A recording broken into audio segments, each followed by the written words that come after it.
د هیله میډیا درنو لیدونکو سلام پام وکړئ د نن خبري ټولګې ته. خلیزاد ویلي نړیوالو ته روښانه شوه چې نور پاکستان پر طالبانو اغیز نه لري. زلمی خلیزاد د افغانستان بهرنیو چارو له وزیر سره په وروستۍ لیدنه کې ویلي له پاکستان سره تر جګړې وروسته افغانانو او نړیوالو ته دا خبره روښانه شوې چې نور پاکستان پر طالبانو کوم ځانګړی اغیز نه لري. دغه سرچینه وایي د خلیزاد او امیر خان متقي ترمنځ دا لیدنه د خلیزاد په غوښتنه ترسره شوې وه چې د افغانستان او پاکستان ترمنځ د وروستیو نښتو وړاندې غوښتنه کړې وه. د سرچینې په وینا د غونډې په پیل کې متقي د افغانستان او پاکستان د وروستي جنگ په اړه د افغان حکومت د دریځ او غبرګون په اړه له خلیزاد څخه وپوښتل. په دې لیدنه کې د امریکا او افغانستان ترمنځ د اړیکو د تنظیم، د سیمې روسیې، چین او هند په اړه د امریکا ستراتیژیک نظر، د انټرنیټ وضعیت او د پاکستان سره د اړیکو د تنظیم په اړه هم خبرې شوې دي. سرچینې وايي خلیزاد متقي څخه غوښتنه کړې چې اوس وخت دی چې ترڅو بین الافغاني مذاکرات ترسره او مشروع حکومت جوړ شي. مجاهد وايي نور د پاکستان او ټي ټي پي ترمنځ خبرو ته د زمینې برابرولو اراده نه لرو. د اسلامي امارت ویان ذبیح الله مجاهد له دویچه ویله سره په یوه مرکه کې ویلي افغانستان نور د پاکستان او تحریک طالبان پاکستان ترمنځ خبرو ته د زمینې برابرولو اراده نه لري ځکه چې دا ستونزه له افغانستان سره هیڅ تړاو نه لري او اسلام آباد باید خپلې امنیتي ستونزې په خپله حل کړي. د پاکستان د پوځ د عامه اړیکو مشر جنرال احمد شریف چودري ویلي اسلام آباد د هغو وسلوالو ډلو پر ضد اغیزمن اقدامات کړي چې په افغانستان کې حضور لري. افغان حکومت بیا د پاکستان د ادعا چې په افغانستان کې وسلوالې ډلې شته ردوي. هغه ویل پاکستان د وسلوالو د شتون پر ضد لازم ګامونه اخیستي او پوځ به په راتلونکي کې هم د هر ډول برید یا دښمنۍ پر وړاندې ټینګ درېږي. په دې ناسته کې احمد شریف د پاکستان او افغانستان ترمنځ په ډیورن فرضي کرښه د وروستیو نښتو امنیتي وضعیت او د ټولنیزو رسنیو رول باندې هم خبرې وکړې. چودري زیاته کړه د هیواد ځوان نسل د ملت د روښانه راتلونکي ضامن دی او د پاکستان د پرمختګ او هوساینې لپاره مهم رول لري. پاکستانی طالبانو تیره شپه د پاکستان د پوځي رژیم یوه پوسته سوځولې او 2 پوځیان هلاک کړي. د هندوکش غږ سرچینې د ویډیو په راستولو سره وایي چې پاکستانی طالبانو تیره شپه د خیبر پښتونخوا د ورغزو ولسوالۍ په کاشي سیمه کې د پاکستان د پوځي رژیم پر څو پوستو له اوږدې محاصرې وروسته د سپکو او درنو وسلو په مټ تعرضي برید کړی. سرچینې وایي د برید په ترڅ کې یوه پوسته په بشپړ ډول د پاکستانی طالبانو لاس ته ورغلې چې بیا یې سوځولې او له منځه وړې ده. په برید کې 2 پوځیان هلاک او 3 ټپیان شوي او نږدې 10 تنه نور بیا له ژوندي نیول کېدو وروسته قومي مشرانو او مخابرو ته سپارل شوي دي. پاکستانی طالبانو ته په دې برید کې 1 موټر سایکل، 2 بیټرۍ، 2 میله کلاشینکوفونه، ګڼ شمېر مرمۍ او نور مهمات او تجهیزات راسته ورغلي دي. طالبان وايي پاکستان 4 کاله کېږي چې زموږ حوصله ازمایي.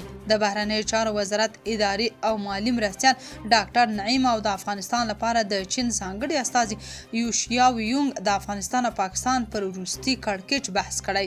نعیم په دې کتره کې ویلي چې هیوادونه سره مسائل د خبرو له لارې حلوي خو په خبره متاسفانه پاکستان تیرو 4 کلونو کې د دوی حوصله ازمایي. هغه ویلي چې افغان ځواکونو پر پاکستان برید نه کاوه خو د هغوی عمل ځوابي عکس العمل ته اړ کړل. ډاکټر نعیم یو ځل بیا ټینګار کړی چې افغان حکومت د افغانستان خاوره د هیوادونو پر ضد نه کاروي. د چین ځانګړي استازي یوشیاو یونګ بیا په خپل خبرو کې ټینګار کړی چې د افغانستان ملي حاکمیت او ارزښتونو ته ژمنتیا او درناوی لري. هغه د پاکستان او افغانستان ترمنځ اوربند کې د قطر او ترکیې رول مهم ستایلی دی. تاجکستان وايي د افغانستان ضد ډلو ته خپله خاوره کې اجازه نه ورکو. د بلخ والي محمد یوسف وفا په مشرۍ یو لوړپوړي پلاوي د تاجکستان پلازمېنې دوشنبې ته سفر کړی او تاجکستاني چارواکو سره پر مهمو موضوعاتو خبرې کړې دي. ناسته کې د تاجکستان د استخباراتو وزیر ډګر جنرال سید مودوف سید مومن ستاراویچ افغان لوري ته ډاډ ورکړی چې خپله خاوره کې به هغو شریرو کړیو ته ځای ورنه کړي چې موخه یې د افغانستان ناامنه کول دي. له بلخ خیریت راډیو ته په استول شوو معلوماتو کې راغلي چې ښاغلی وفا د تاجکستان په رسمي بلنه پلازمېنې دوشنبې ته سفر کړی دی. ناسته کې د بلخ والي ویلي تیر ته په کتو بیا هم د سوکال افغانستان لپاره قربانۍ ته ژمن دي او زیاته کړې ده اسلامي امارت هیوادونو سره د شرعي نظام پر بنسټ او خپلو ملي ګټو په اصولو ولاړې اړیکې غواړي خو د هیچا تر اغېزې لاندې نه راځي. آریانا افغان هوایي شرکت وایي پاکستان د الوتنو ډیرولو غوښتنه رد کړې. د آریانا افغان هوایي شرکت عمومي رئیس بخت الرحمن شرافت وایي پاکستان ته وړاندیز کړی و چې د افغانستان د خلکو د اسانتیا لپاره د لا زیاتو الوتنو اجازه ورکړي، خو دا غوښتنه پاکستان نه ده منلې. نوموړي ویلي آریانا افغان هوایي شرکت په عمل کې ثابته کړې چې د ملت ترڅنګ ولاړ دی او د خلکو د اقتصادي ستونزو له امله د الوتنو کرایه یوازې $140 ساتلې او نه ده لوړه کړې. د هغه په وینا سره لدې چې په نورو سکتورونو کې د شرکت ګټه زیاته وه، خو د خلکو د مشکلاتو د حل په موخه له ګټې تیر شوي دي. ټرمپ وايي د ایران زور مې کم کړی. د امریکا ولسمشر ډونالډ ټرمپ ویلي د ایران پر اټومي تاسیساتو د برید او د قاسم سلیماني د وژل کېدو له امله ایران نور د سیمې زورواکی نه دی پاتې.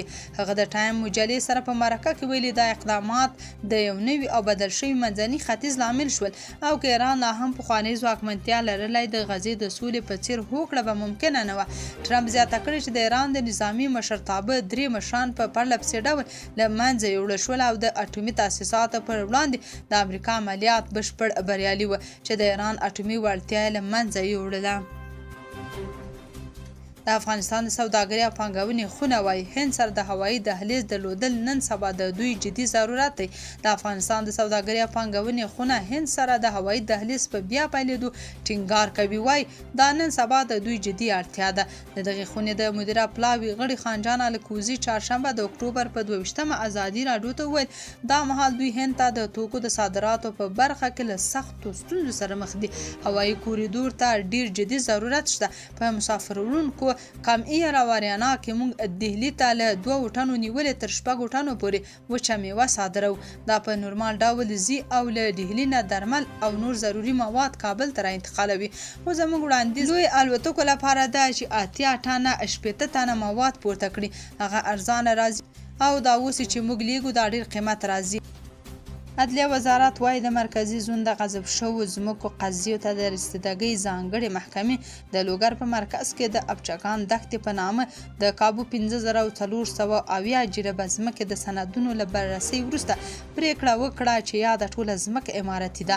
ابچکان دښته د لوګر ولایت په مرکز پل عالم ښار کې او د پاتخواب شانه کلی په سویل او د کابل پکتیا عمومي سړک په ختیځ او لویدیځ کې موقعیت لري. سرچینې وایي د ځمکو له غصب څخه د مخنیوي کمیسیون له دې وړاندې دا موضوع په دقیق ډول بررسي کړې او له اړوندو ادارو څخه د معلوماتو له اخیستو او د ځمکې د شخصي والي د نه ثابتېدو وروسته پریکړه شوې چې د دغې دښتې ټوله ځمکه په 15470 جریبه مساحت سره امارتي ملکیت دی.